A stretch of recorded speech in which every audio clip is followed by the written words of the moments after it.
everybody. President Obama and British Prime Minister Gordon today calling for a new world order to tackle our global economic crisis.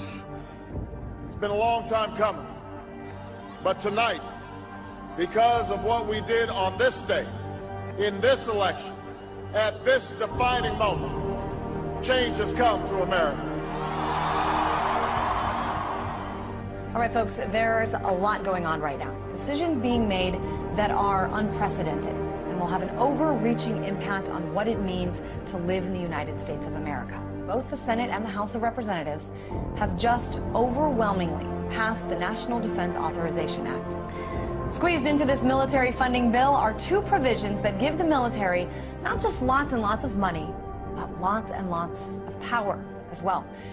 A new generation of surveillance drones could soon be watching us all. The Federal Aviation Administration is expected to announce plans to expand the use of domestic drones in American airspace. Well, get ready to look up at the sky and see drones hovering above. As of now, unmanned aircraft could only be used by military airspace and by certain law enforcement agencies. But this week, Congress passed a bill that would allow for commercial and private use of the drones. I have two words for you: predator drones. You will never see it coming.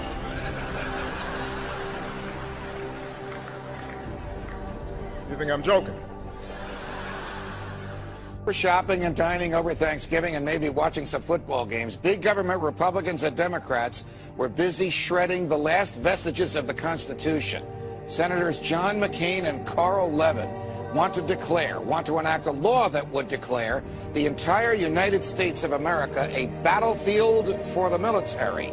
They're talking about inserting the Army into domestic law enforcement. Senator Lindsey Graham, who supports this bill, says, quote, "The homeland is part of the battlefield, and people can be held without trial, whether an American citizen or not." The Department of Homeland Security buying ammunition, now looking to purchase another 21 million rounds of ammunition. This in addition, of course, to the 1.6 billion rounds that Homeland Security has bought in just the past 10 months. Now, to put all of this in perspective, the military used approximately 70 million rounds each year of the Iraq War. 70 million rounds in a war. If you look at what the Department of Homeland Security has been purchasing over the last year, it comes out to like 1.6 billion rounds of ammunition, more than 7,000 fully automatic assault weapons, 2,700 MRAP type vehicles, and now drones. Those are instruments of war. Department of Homeland Security's, who are they going to fight a war against? Something happened.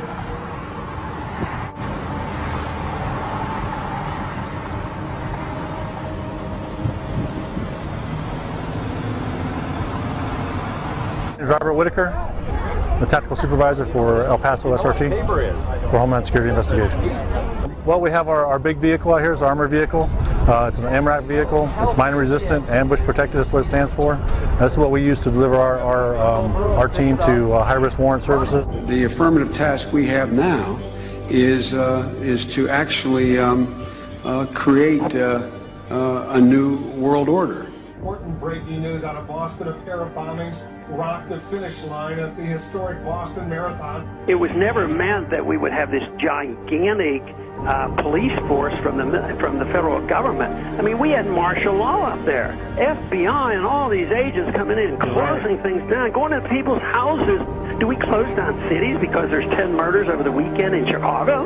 We don't do that. But here we close down a whole city, not even allowed to go to a baseball game. I mean, I think it's very, very scary when I look at some of those pictures. The military likes to perform war games, so that's why we're seeing military on the streets practicing. They are actually practicing. The tanks that we see on the streets and the National Guard patrolling neighborhoods and the practices that they're doing with our local police department, this is all in preparation for martial law, so that when they do actually lock down the country, they've got everything secured. But I think what we're starting to see, for anybody who is objective at all, is we're seeing a totalitarian system now unveil itself. And ever since essentially 9/11 happened, it's been more and more of these draconian measures that are leading us right down the road to martial law. Particularly to hear President Obama claim the power to keep people in prison indefinitely with no charges against them, no conviction, no sentence, just imprisonment. It's particularly stunning to hear him make that claim in the middle of a speech that was all about the rule of law. This last week, the U.S. Congress passed a bill which repeals classic comitatus, which means that we have now institutionalized and codified martial law. Right now, the battle against terrorism involves all of us. Everybody in this country is a potential terrorist.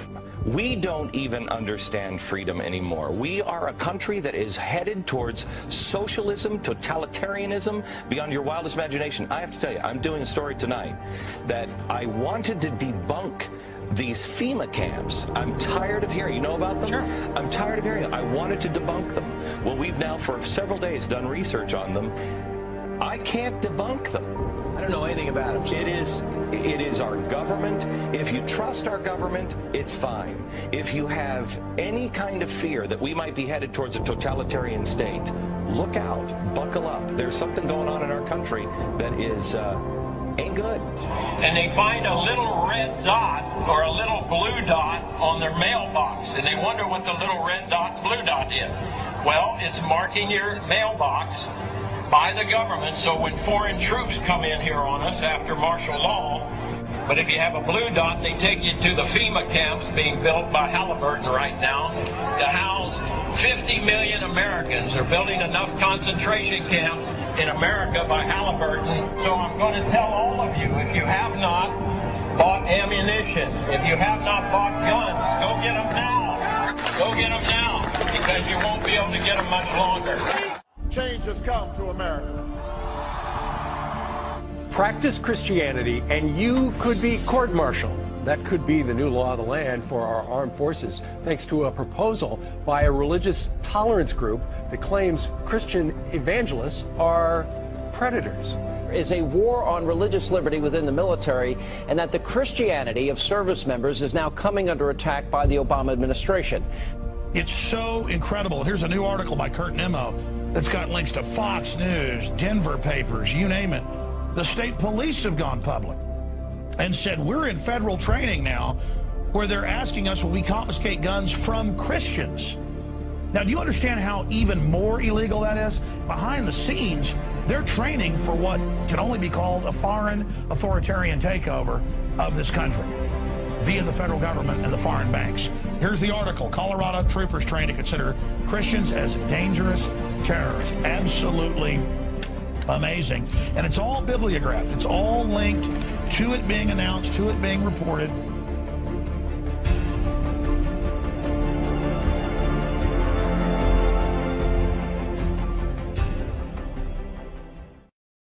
The company has now implanted 2 workers with microchips to monitor their movements, causing some to charge invasion of privacy. The company says it's merely a layer of security beyond key cards and clearance codes. I don't get one of those soon. Well, joining me now is Lance Ulanoff, editor-in-chief of PC Magazine. Lance, this sounds like some freaky science fiction book. Tell us what this is about. These 2 workers have microchips? Right. Well, this is very, very real, and these microchips are about the size of a grain of rice. They get injected into your skin. Futuristic film. Humans injected with a tiny chip holding the key to all of their private information. But as you're about to see in our CBS 46 investigation, it's not fiction. In fact, it's being marketed in Georgia as life-saving technology. Life-saving technology. We have a Florida family who are really pioneers in a brave new world. They have volunteered to be the first ever to have microchip identification devices implanted into their body.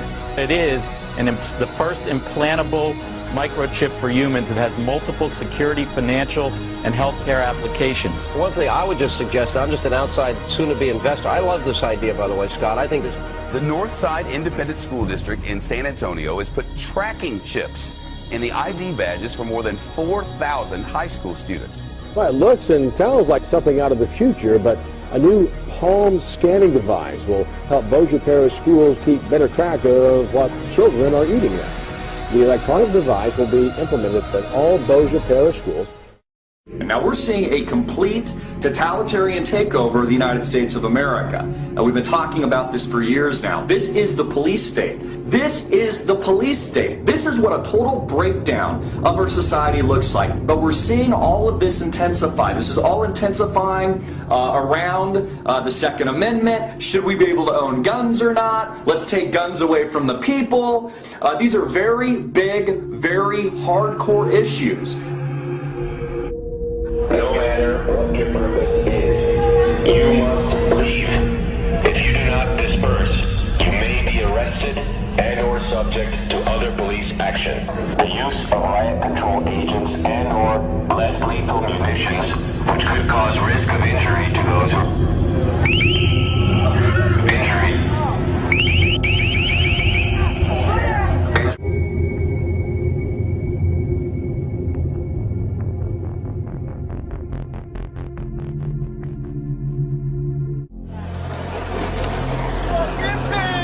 Wall of police now moving in.